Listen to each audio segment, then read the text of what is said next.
I've got a small job to do on this beautiful 1600 Sport Mark II Escort. It is in my eyes a perfect example. It had a bare metal respray about 10 years ago and it still looks great. That is the sign of great bodywork. It wasn't me who sprayed it, but another local body shop. My spraying isn't quite up to this standard.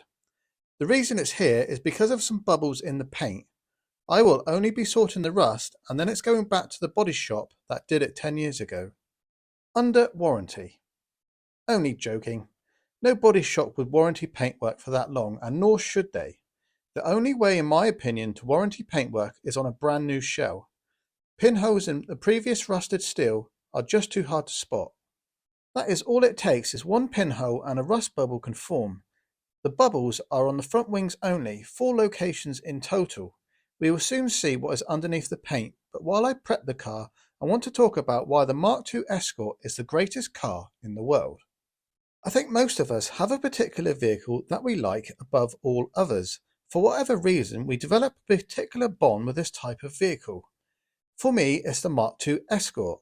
This is because, as a kid, my family took me to motorsport events.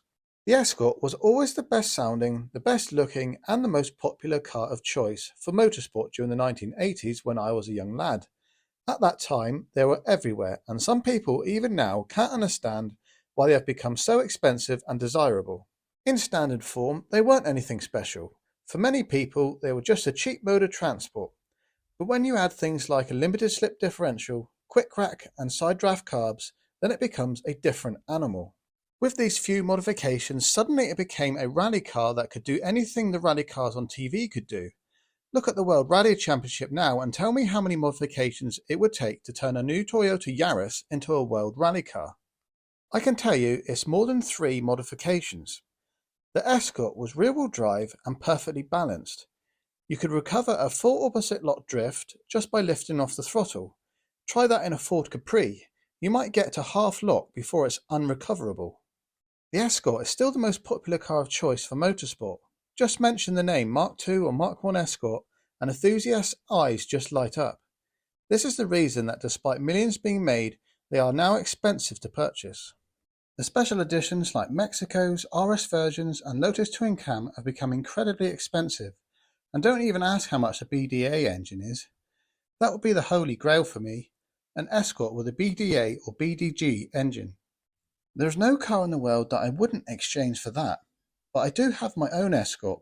It's a 2-door 1.3 Popular Plus, and one day I hope to restore it. This is me at Dunkerswell karting circuit 20 years ago. Doing restoration as a job, it's hard to get motivated to do more of it in the evenings or weekends.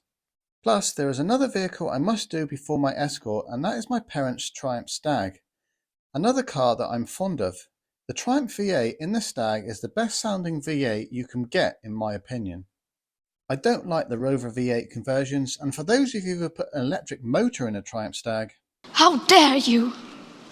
See, even Greta Thunberg thinks the Triumph V8 should remain in the Stag. It's time to see what is underneath the paint. My guess is all rust. 9 times out of 10, that is what the paint bubble is.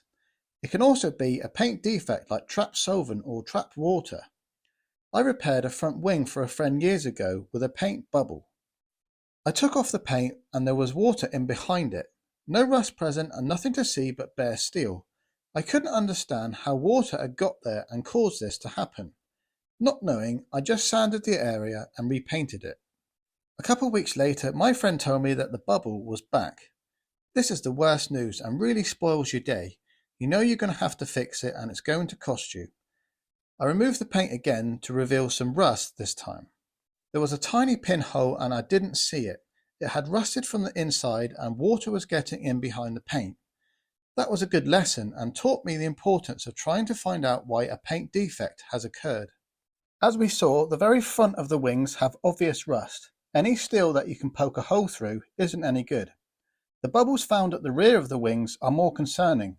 I can't see any rust and I can't poke a hole through it. So what has caused this? Please tell me in the comments what the paint bubbles were because I don't know.